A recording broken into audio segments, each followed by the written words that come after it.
Fine. Okay, guys. Well, thank you for coming today. Going to be talking a little bit about GTM and unlearning it and what that entails. GTM is one of the hardest things to do in starting a business, going from zero to one. And one of the things that makes it really hard is feeling like you don't have a lot of control over how to get in front of people, how to get them interested in what you're doing. And a lot of the GTM is really about learning to control what is basically uncontrollable. So a bit of context on me. So I'm Joshua, the head of GTM at OAT. I'm a former founder myself, not Audemic, and for the last 7 years, I've been working on go-to-market at the zero to one stage. So I've helped businesses sell into not only B2C and B2B, but governments, universities, farmers, undergraduates, postgraduates, VCs, in-house lawyers, brick and mortar businesses, restaurants, cafes, CTOs, HR leaders, everything, a lot of different things.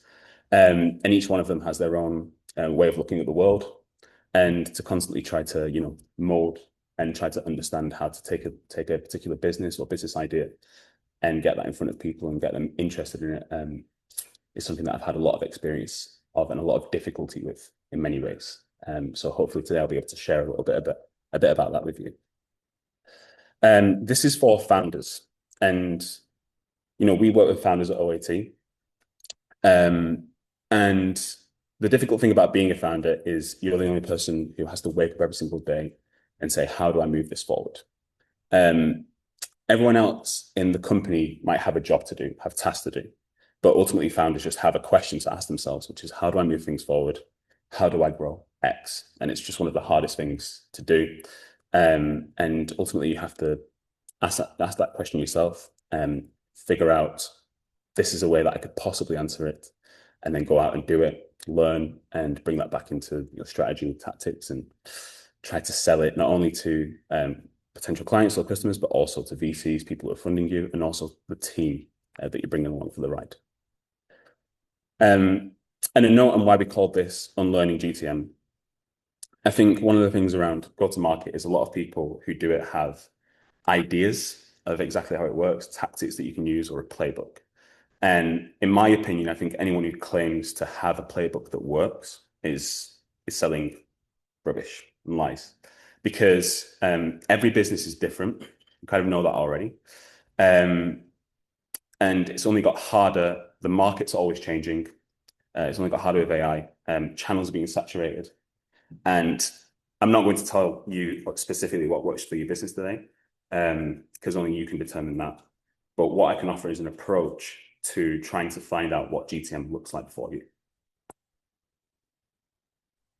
And what go-to-market, ultimately means is, how do people feel about your product? How do they compare it to alternatives? It's a very human problem because humans are unpredictable, emotional. Often, especially when you're in that zero to one stage to startup, the default is indifference. It's not, this is horrible. It's not, this is great. It's just, yeah, it's kind of okay. Don't really care too much. It doesn't make me want to do anything for it. And a lot of it is about getting over that hump as a founder. And in B2B, especially, it's compounded because you're rarely selling to one person. You're selling to a committee that doesn't know it's a committee. You're not only selling to a CTO, but you're selling to the head of procurement, head of finance, etc. And how to navigate that is, and each person's own priorities when it comes to working with another business are completely different. And it's really easy to avoid as a founder, again, because it doesn't feel controllable. Anything is easy in the sales, the product side, the finance side, the UX side.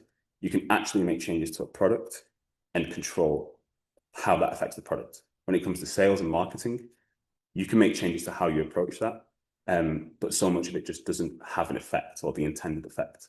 And it can be quite demotivating quite often. Sales is a series of no's. Each one feels personal, especially when it's your own business as well. So a lot of it is about, maintaining resilience as you get through that. So how do we grow X? Whether that's clients, users, or revenue, it's always the same question. So what you want to try to get to when it comes to GTM is, if we do X, we can get X more, to bring it under your control. Without it, you're guessing or hoping, and hope ultimately is not a strategy. So how do you do that? There's many frameworks to do sales and marketing and go to market. But the way I like to look at it is both awareness and interest. Awareness in the sense of most of your ideal clients have never heard of you. And how do you get their attention for just 5 seconds? Ideally more, but just 5 seconds. And second, if you get their interest for 5 seconds, how do you actually get them interested in your business and get over that indifference that is the default? So there's 2 ways to look at awareness: signal and channel. When it comes to signal, is the problem on their mind? It's practically impossible to know. How can you understand who you can reach out to in a way that allows you to understand if they might be interested in your product or if they're trying to solve the problem that you're looking at? So the way to do that is to look for proxies. In the case of OAT, for example, we've looked at hiring activity in the past, fundraising. So when a founder, for example, has raised funds, or other external triggers. And that can give you, or maybe get you halfway to understanding whether a business is looking to solve a problem that you're trying to build a solution for. The other thing is channels. So how do you get in front of them, literally in terms of the vessel to do that? Whether that's email, LinkedIn, calls, etc. And the way to get there is to really run experiments around each of those channels, because again, it changes by business to business. The cold outreach side of it, you feel like you have control because you can send 1,000 emails. It's actually an activity that you can do, and hopefully you can get some output out of that, whether that's 1 reply, 2 replies, 3 meetings, 4 meetings, etc. And you can try to understand what you can get out of that and then increase the scale from there. On the other side of things, referrals, content, word of mouth, it's less under your control.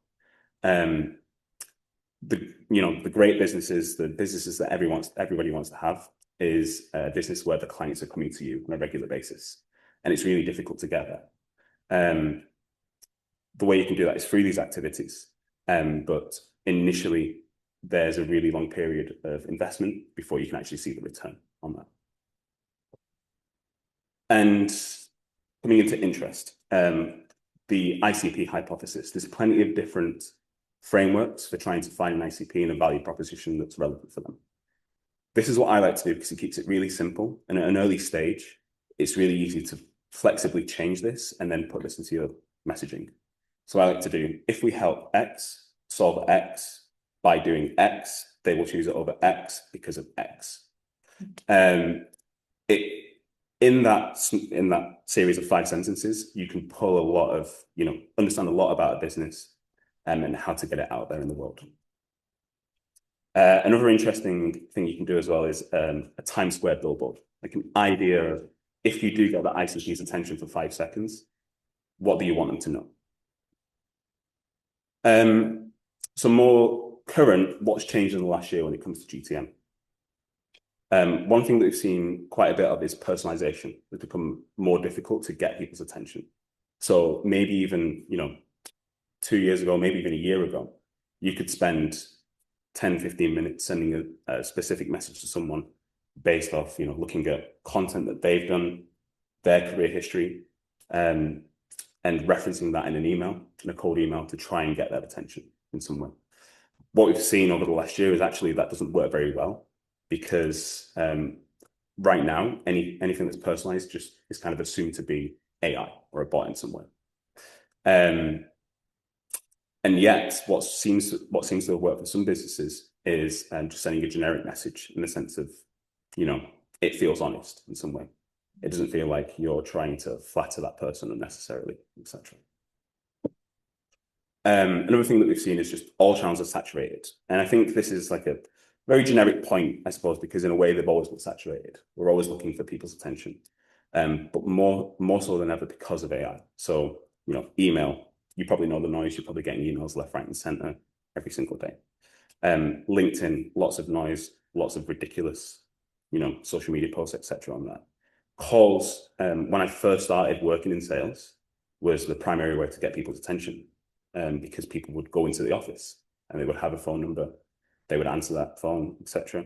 As of today, very difficult to get through to people, often screened, voicemailed, ignored. It's considered intrusive. it's still an effective way to do things because you can still, especially when it comes to testing the value propositions and the messaging that you're coming up with, it's a very quick way to understand if you can get someone's attention quickly when you get them on the phone. In the first 10 seconds, if they put the phone down, maybe you need to adjust that messaging a little bit because they're not giving you that time. But ultimately, very difficult channel to crack. And then when it comes to content as well, easier than ever to make, but there's just more competition for eyeballs.